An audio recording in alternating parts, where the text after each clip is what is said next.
your mess. Found myself in my regrets. I've become a little stronger now. A little stronger now.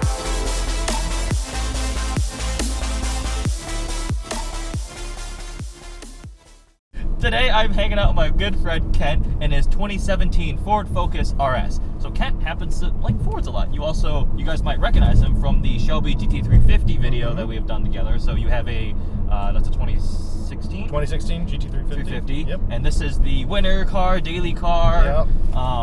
How do you like it so far? I like it a lot. It's a great car.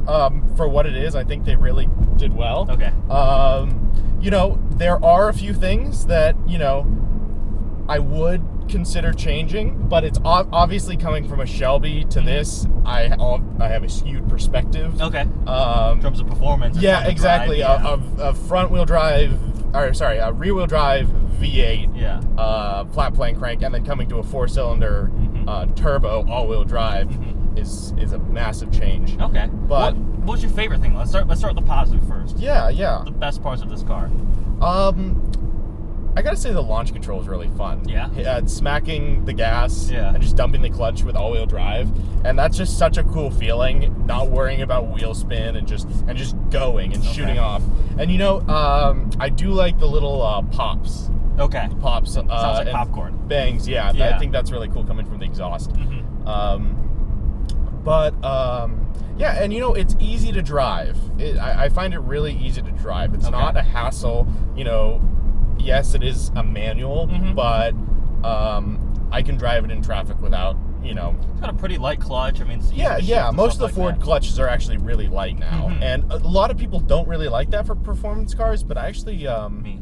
yeah, well, I you wasn't a don't. fan because I was my comparison. My boss, you drove my Laguna. Yeah, Seca, I right? drove That was once, a pretty yeah. heavy linear feeling clutch, and the Shelby was like really soft, and it's like I wasn't a huge fan. Yeah. But the thing is, I daily these cars. That's true. So to me, I find that to be very helpful. Yeah. So this car already has almost 5,000 miles. How many miles are on your Shelby? That's the most impressive. The Shelby now has 22,000 miles. When I drove it, it was at like, I think it was at 20 already. Yeah, it was It about might have that. rolled over And then, 20 while and then I I was left for California. Yeah.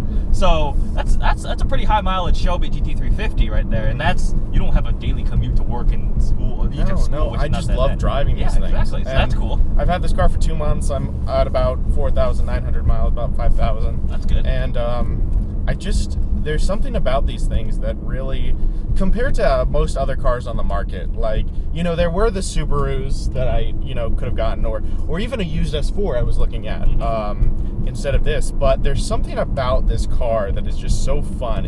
I think it has to do with, I'm a real big history buff, and when it comes to the history of these cars, I really like it. There is a lineage with the RS. Now, I'm more familiar with the Shelby's heritage. Okay. Exactly. But apparently there's some really cool history behind the RS.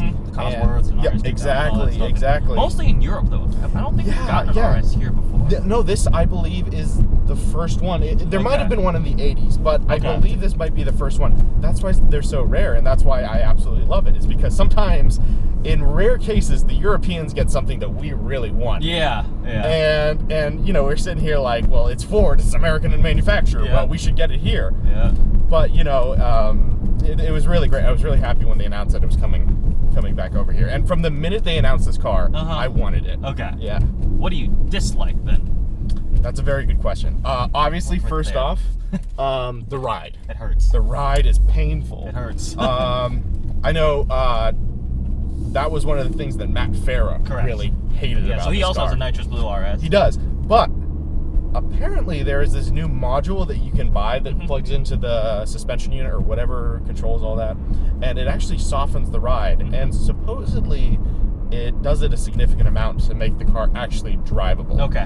When it comes to amenities, interior features, I've got, you know, a heated steering wheel, heated seats, comfortable driving position. It's easy to drive. Okay. It's just the suspension. Yeah. That's the issue. If otherwise, I'm sure everybody would buy this car. This would be the perfect daily driver for all car enthusiasts that want to have a good daily that you can take to work, be subtle and low key, and tell people you drive subtle a Focus. in your bright baby now blue here's the thing. Focus Here's the that thing. makes popcorn noises. That's subtle. true. Okay. But when people ask me what I drive, Yeah. I'm not like, oh, I drive a Focus. Sorry, as you say, Ford Focus. Like, I don't. And then if they come out and see it, they're like, oh my God, you didn't say it was an RS. I'm like, well, Fair enough. Yeah, and that's how it is with the Mustang too. Yeah. Is you say you drive, what do you drive? Oh, a Mustang. They immediately assume maybe an EcoBoost, maybe a 90s V6 or something. I like that about Ford, that there's such a large range when it comes to their performance products, and when Ford Performance takes one of their base model cars, whether it's a Focus or a Mustang, they have proved time and time again that they can not only take that car and make it a better car, they can take that car and overhaul it to be something completely different. And that's something I love about this brand more than any other. I've forgotten how much you just love I'm very passionate about Ford Performance and Ford. I call him Ford Fanboy Supreme sometimes. He is a huge Ford fanboy. We were talking about drive modes. Have you played with drive modes a lot? Yeah, I have.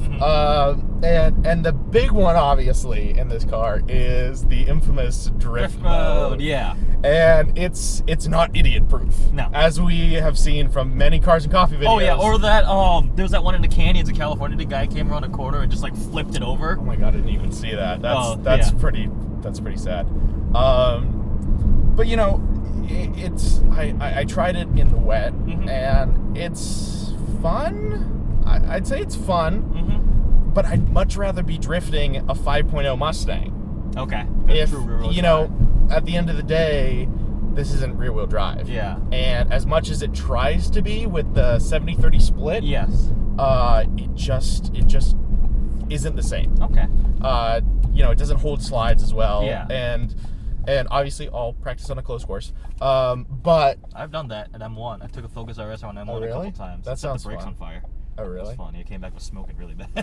It was fun though. It was a lot of fun. Yeah. Drift mode is cool. Yeah, but the car overall is really great. It's a lot of fun to put around town. Are you in the recall period? I don't believe I am. Okay, because it was a very select I want to people. double check. So that recall, what had happened is they're just figuring this out now. And I saw an article about 2 months ago that had a theory that this was the issue. Yeah. So the issue was this obviously has the 2.3 liter turbo, and a lot of people would say, oh, isn't that one just out of the EcoBoost Mustang? Yeah. Well, it's similar, but it is still different. Yes. Which is what led to the issue. Exactly. About the recall. So the issue was that they thought it was the same engine, and these are built in Germany, and there are two different head gaskets. Yeah. One for this and one for the EcoBoost Mustang. And so the problem was, I think, I really believe this, that it was a loss in translation issue, because the information had to go from English in America to German in Germany, and then where they produce the head gaskets, which is in Spain. So it went through English, German, and then Spanish, and then back Spanish, German, English. Yeah. And somewhere in there, it probably got mixed up.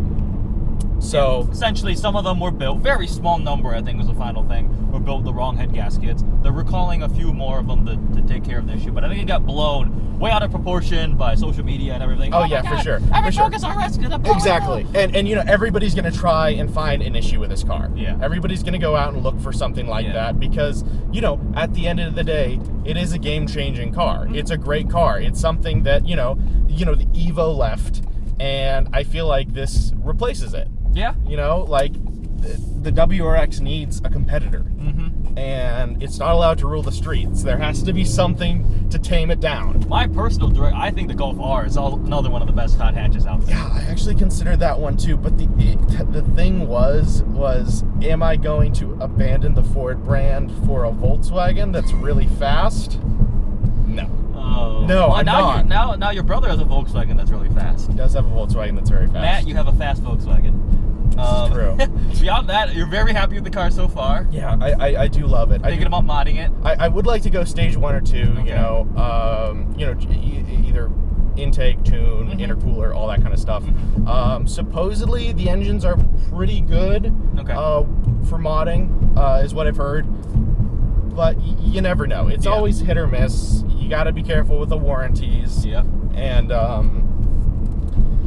but overall, I think the car, at least in the power department, could use a little bit more low-end torque, a little bit more pep in its step, and that would make this absolutely perfect.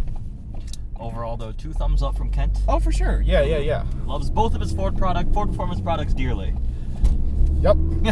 This is very true. Yeah. If you have any questions, please comment below. Kent and we both know a good amount about the Ford vehicles. Feel free to message me if you have go any find questions. him on Instagram, Kent of Kentington. Yep. And hope you guys liked the video. Thanks for watching.